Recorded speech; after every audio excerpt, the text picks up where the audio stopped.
Bismillahirrahmanirrahim. Assalamualaikum warahmatullahi wabarakatuh. Perkenalkan, saya Arlinda Puspitasari, salah satu dosen di program studi pendidikan biologi Fakultas Keguruan dan Ilmu Pendidikan Universitas Sulawesi Barat. Bidang ilmu saya adalah di bidang biologi dan bioteknologi umum, khususnya pada kajian tumbuhan atau biologi tumbuhan.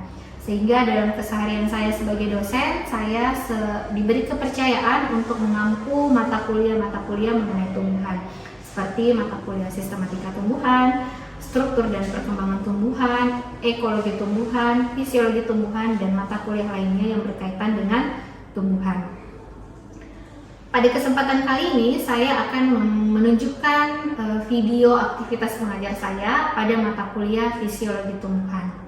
Mata kuliah fisiologi tumbuhan merupakan mata kuliah yang diajarkan pada mahasiswa semester 5 dengan bobot SKS sebesar 3 yang terdiri atas 2 SKS teori dan 1 SKS praktikum.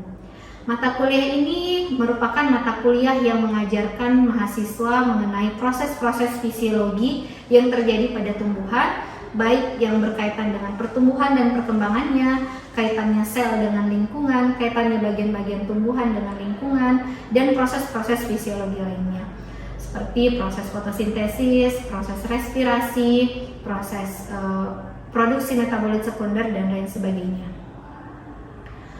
Pada mata kuliah ini terdiri atas 4 sub capaian mata kuliah, sub capaian pembelajaran mata kuliah, yaitu yang pertama, mahasiswa mampu menganalisis konsep pemenuhan hara dan nutrisi tumbuhan untuk mendukung proses fisiologi. Yang kedua, mahasiswa mampu menganalisis peristiwa-peristiwa fisiologis pada tumbuhan. Yang ketiga, mahasiswa mampu mengaitkan kondisi lingkungan dengan fenomena fisiologi tumbuhan. Dan yang terakhir, mahasiswa mampu melakukan percobaan-percobaan laboratorium. Keempat sub CPMK ini kemudian di breakdown ke dalam 12 sub CPMK, yaitu yang pertama, mahasiswa mampu menguraikan konsep dasar fisiologi tumbuhan dan ruang lingkupnya. Yang kedua, mahasiswa mampu mengaitkan sifat air dengan proses penyerapan air dan transpirasi pada tumbuhan. Yang ketiga, mahasiswa mampu menganalisis proses pemenuhan hara dan nutrisi tumbuhan. Selanjutnya, sub CPMK yang keempat, mahasiswa mampu menganalisis enzim-enzim yang digunakan dalam proses fisiologi tumbuhan serta cara kerja enzim tersebut. Yang kelima, mahasiswa mampu menganalisis proses fotosintesis tumbuhan dan translokasi fotosintatnya. Yang keenam, mahasiswa mampu menganalisis proses respirasi seluler pada tumbuhan. Yang ketujuh, mahasiswa mampu menganalisis sumber-sumber nitrogen tumbuhan dan proses asimilasinya. Yang kedelapan, mahasiswa mampu menganalisis hormon atau ZPT pada tumbuhan dan fungsi masing-masing ZPT tersebut. Kesembilan, mahasiswa mampu menganalisis macam-macam gerak pada tumbuhan dan kaitannya dengan kondisi lingkungan. Kesepuluh, mahasiswa mampu mengaitkan kondisi lingkungan dengan peristiwa fotoperiodisme tumbuhan. Ke-11, mahasiswa mampu menguraikan macam-macam metabolit sekunder tumbuhan dan proses biosintesisnya. Dan yang terakhir, mahasiswa mampu mendeteksi jenis-jenis cekaman pada tumbuhan.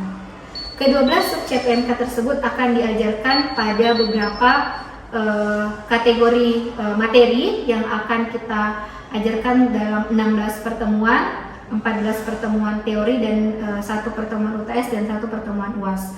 Adapun materi-materi tersebut adalah konsep dasar fisiologi tumbuhan, sifat-sifat air, hubungan air dan tumbuhan, tumbuhan dan nutrisi, enzim, fotosintesis, translokasi fotosintat, respirasi seluler, asimilasi nitrogen, hormon atau zat pengatur tumbuh, gerak pada tumbuhan, fotoperiodisme, metabolit sekunder, dan cekaman. Adapun sumber-sumber yang saya gunakan sebagai referensi, sumber utama itu menggunakan buku fisiologi tumbuhan karya Hasnudia dan Suwardi, kemudian buku Introduction to Plant Physiology karya Hopkins dan Hunner, kemudian buku dasar-dasar fisiologi tumbuhan karya Lakitan, buku Plant Physiology karya Thais dan Zeiger. Selain itu, saya juga didukung dengan beberapa jurnal-jurnal penelitian yang terkait dengan materi pada mata kuliah fisiologi tumbuhan ini. Termasuk salah satunya karya saya sendiri, hasil penelitian saya sendiri terkait metabolit sekunder yang akan saya jadikan sumber referensi pada materi metabolit sekunder tumbuhan. Adapun bobot penilaian pada mata kuliah fisiologi tumbuhan ini terdiri atas beberapa kriteria. Yang pertama adalah penilaian afektif, bobotnya sebesar 15%. Nilai afektif ini meliputi nilai kehadiran mahasiswa, nilai sikap mahasiswa, dan nilai keaktifan mahasiswa di dalam kelas. Kemudian yang kedua, untuk kategori nilai tugas terstruktur, bobotnya sebesar 20%. Tugas terstruktur ini baik yang tugas yang dikerjakan mahasiswa di dalam ruang kelas ataupun tugas yang dikerjakan di rumah masing-masing. Kemudian yang ketiga adalah nilai praktikum. Nilai praktikum ini bobotnya sebesar 15%. Kemudian yang berikutnya adalah nilai UTS dengan bobot 25% dan nilai UAS dengan bobot 25%. Pada video yang akan saya tampilkan berikutnya, saya sedang dalam proses mengajar mahasiswa pada materi gerak pada tumbuhan. Dalam perkuliahan tersebut, saya melakukan penilaian sikap pada mahasiswa meliputi kehadirannya, kemudian meliputi sikapnya di dalam kelas dan keaktifannya dalam proses diskusi. Dalam proses perkuliahan yang akan saya tampilkan berikutnya, ada aktivitas mahasiswa sedang melakukan diskusi yang kemudian saya observasi keaktifannya dengan menggunakan lembar observasi. Kemudian untuk nilai praktikumnya itu akan dilakukan tersendiri pada saat proses praktikum yang jadwalnya terpisah dengan jadwal perkuliahan. Kemudian untuk nilai kognitifnya itu dari tugas yang saya berikan melalui penugasan kepada mahasiswa membuat infografis dari hasil diskusi yang sudah dia kerjakan. Itu saja untuk proses penilaian mata kuliah fisiologi tumbuhan. Berikutnya saya akan menampilkan video saya dalam proses mengajar mata kuliah fisiologi tumbuhan pada materi gerak pada tumbuhan. Bismillahirrahmanirrahim. Assalamualaikum warahmatullahi wabarakatuh. Waalaikumsalam warahmatullahi wabarakatuh. Selamat pagi dan salam sejahtera untuk kita semua. Pagi Bu. Semoga tetap semangat ya meskipun di luar agak mendung. Semoga tidak mengurangi semangatnya hari ini untuk kita sama-sama belajar pada mata kuliah kita, mata kuliah fisiologi tumbuhan. Oke, bersyukur kita panjatkan kehadirat Allah Subhanahu wa taala karena alhamdulillah hari ini kita bisa diberi kesempatan untuk kembali bertemu di perkuliahan kita di pertemuan ke-11. Hari ini ada yang tidak hadir tidak? Hadir semua. Ya, alhamdulillah kalau hadir semua. Tolong nanti untuk presensinya silakan di checklist di siapatnya masing-masing untuk pertemuan ke-11. Oke. Mengawali pertemuan kita hari ini, kita mungkin mulai dengan berdoa terlebih dahulu. Silakan siapa yang bisa memimpin doanya? Oke, silakan Yusul. Teman-teman sekalian, sebelum kita memulai pembelajaran, pada baiknya kita berdoa sesuai dengan keyakinan dan kepercayaan kita masing-masing. Doa dimulai.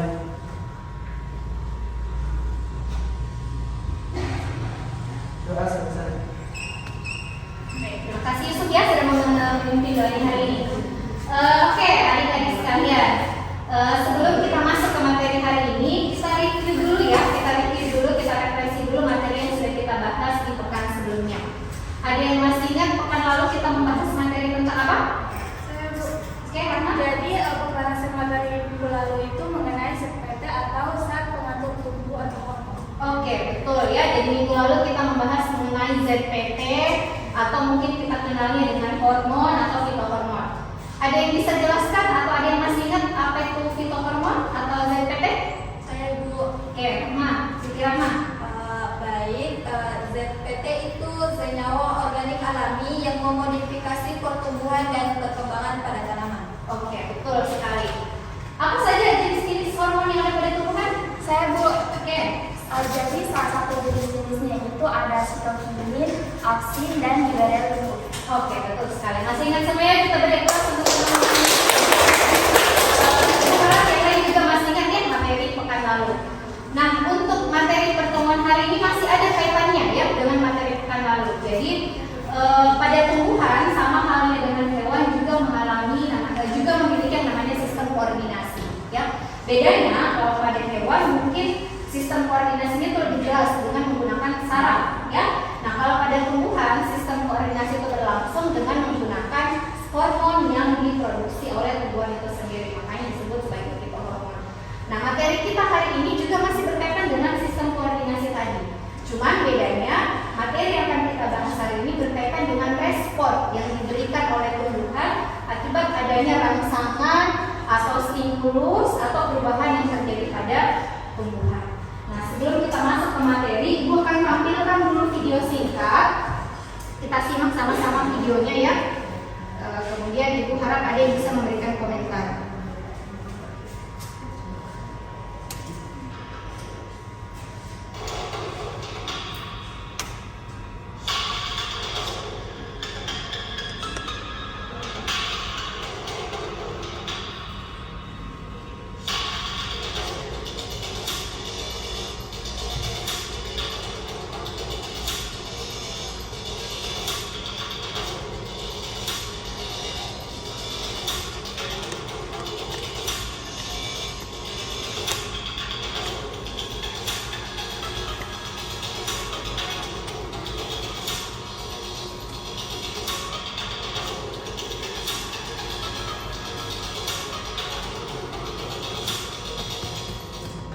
Oke, dari video singkat tadi ada yang bisa memberikan pendapat apa yang terjadi pada video tersebut? Saya Bu. Oke, so Pada video tersebut Bu, ada terdapat tumbuhan yang sedang memakan hewan.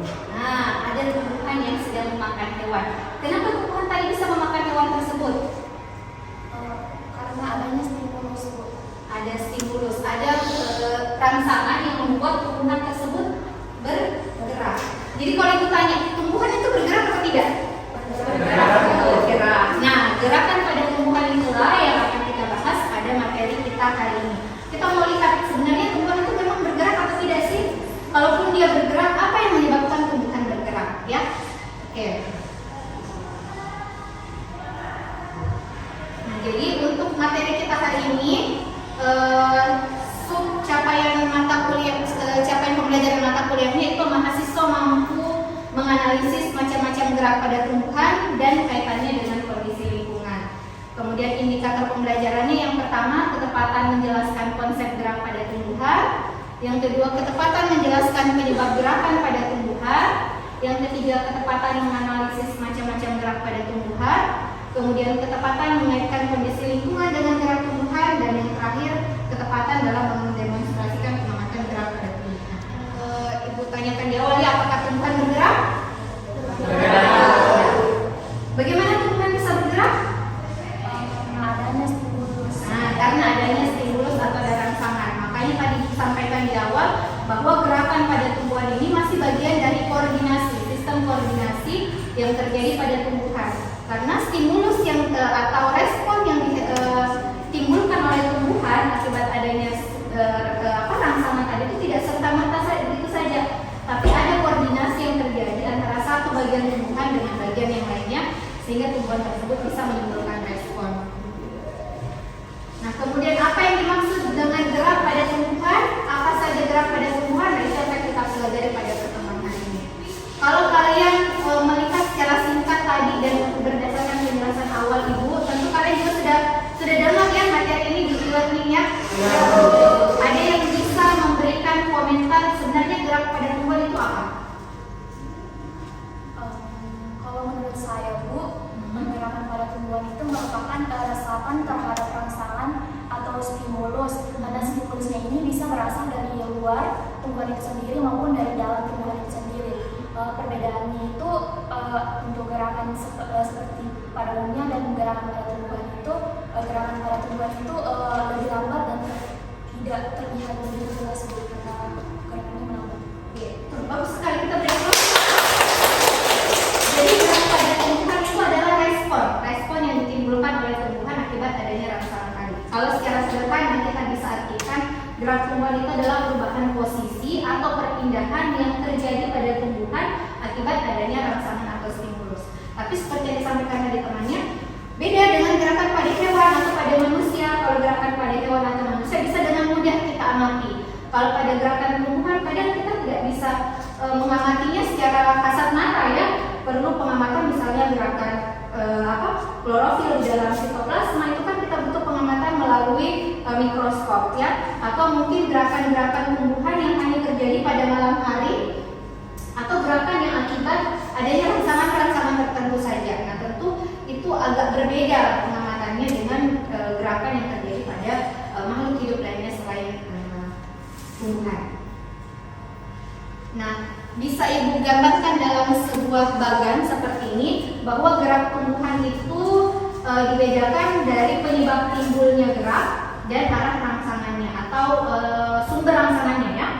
Kalau dari penyebab timbulnya gerak, ada yang disebut gerak tumbuh, ada yang disebut gerak turgor. Masih ingat ya, turgor kemarin kita sudah bahas di materi sebelumnya terkait turgor.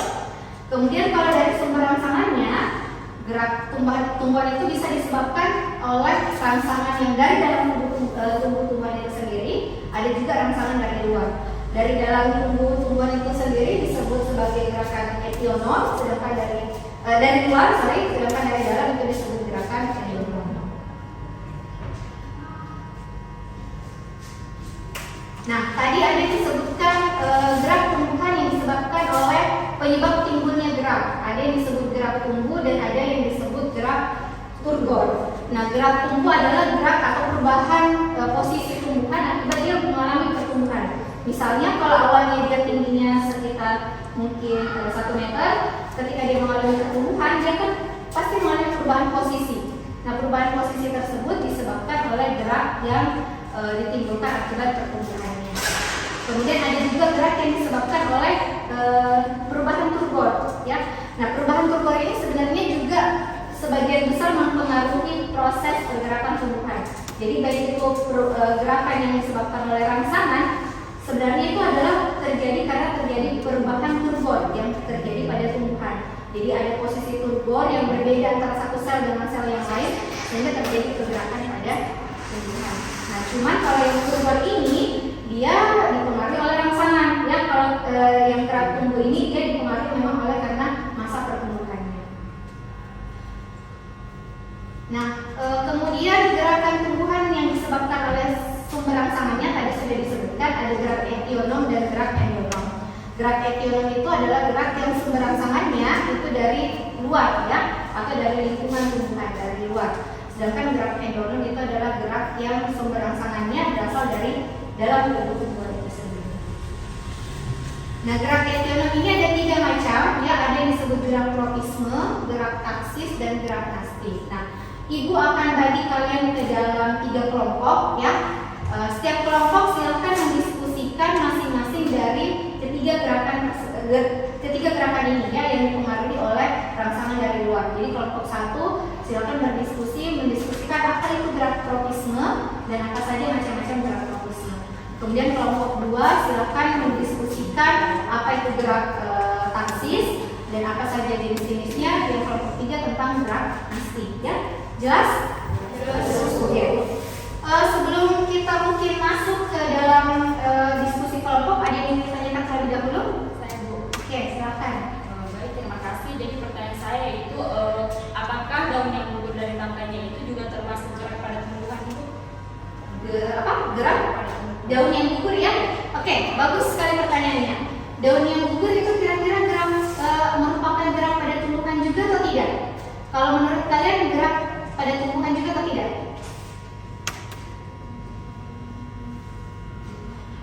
Oke ya, jadi daun yang gugur itu bukan merupakan bagian dari gerak pada tumbuhan. Jadi daun yang gugur, kemudian daun yang jatuh karena angin itu adalah bagian dari fenomena alam ya. Daun yang gugur itu disebabkan karena memang sudah masa pertumbuhannya dia mengalami senescensi. Kalau kalian masih ingat pertemuan minggu lalu kita bahas mengenai hormon etilen ya, hormon yang menyebabkan penuaan. Nah, daun yang gugur itu karena dia sudah mengalami penuaan sehingga dia mengalami absisi, daunnya lepas dari rangkainya. Dan itu bukan merupakan bagian dari gerak tumbuhan karena tidak ada rangsangan di dalamnya ya. Kalau kita kembali ke pengertian awal tadi, gerak tumbuhan adalah perubahan posisi yang disebabkan adanya rangsangan atau stimulus. Nah, sedangkan kalau daun yang gugur itu memang karena merupakan bagian dari pertumbuhannya si tumbuhan itu ya. Kita berhitung saja ya 1 sampai 3, nanti kelompok 1 berkumpul dengan yang angka 1, 2 dengan 2, 3 di belakang ya. Silakan berhitung. 1, 2, 3, 1, 2, 3, 1, 2, 3, 1, 2, 3, 1. 2, 3, 1, 2. Oke, silakan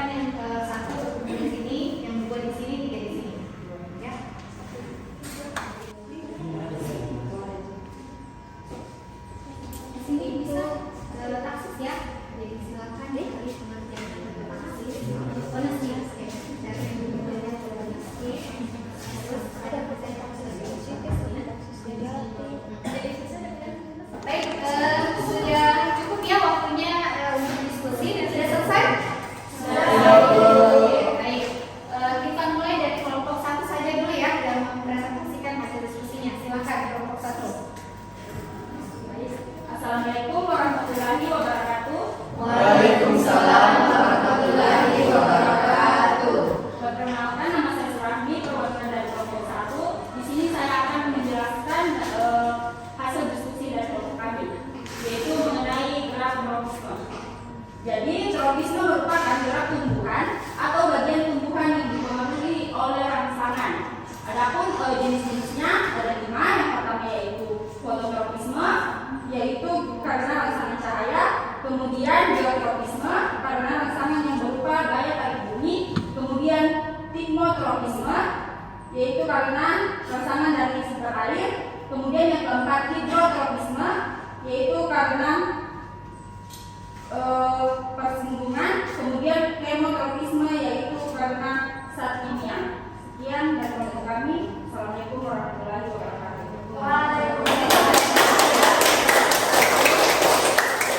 Baik, demikianlah tadi diskusi kita hari ini. Terima kasih ya atas partisipasinya adik-adik sekalian sudah dengan baik mencari informasi mengenai gerak etionom. Sedikit penguatan dari Bu. Jadi sebenarnya yang sudah kalian sampaikan sudah benar ya, bahwa gerak etionom itu adalah gerak yang disebabkan oleh rangsangan dari luar. Yang tropisme tadi itu adalah gerak sebagian atau seluruh tumbuhan akibat rangsangan yang pergerakannya itu dipengaruhi oleh arah rangsangannya.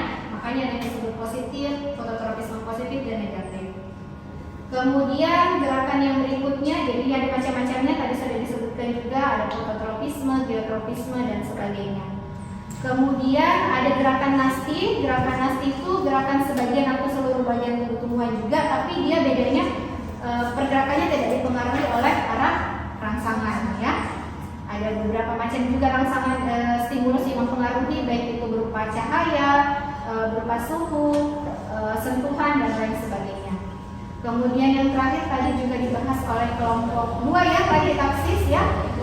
Taksis adalah gerak seluruh tubuh tumbuhan yang berpindah tempat. Ini paling mudah contohnya adalah gerakan klorofil di dalam sitoplasma.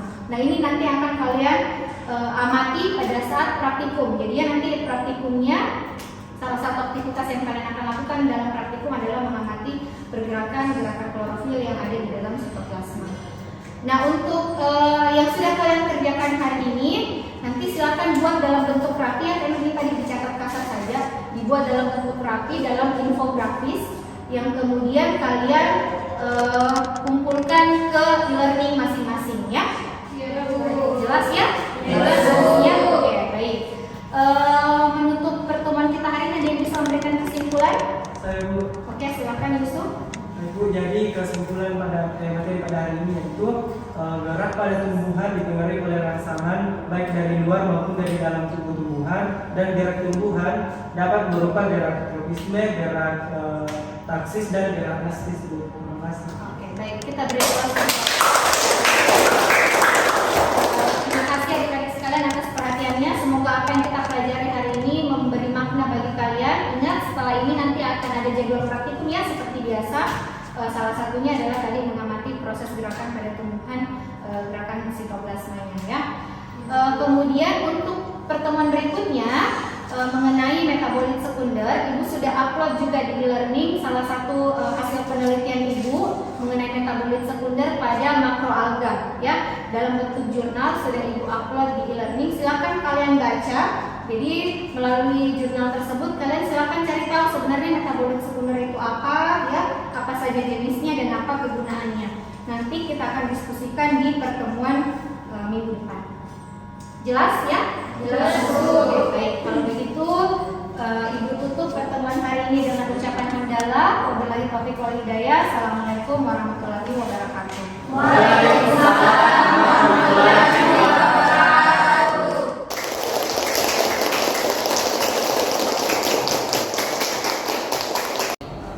Demikian video pengajaran saya. Atas perhatiannya saya ucapkan banyak terima kasih. Assalamualaikum warahmatullahi wabarakatuh.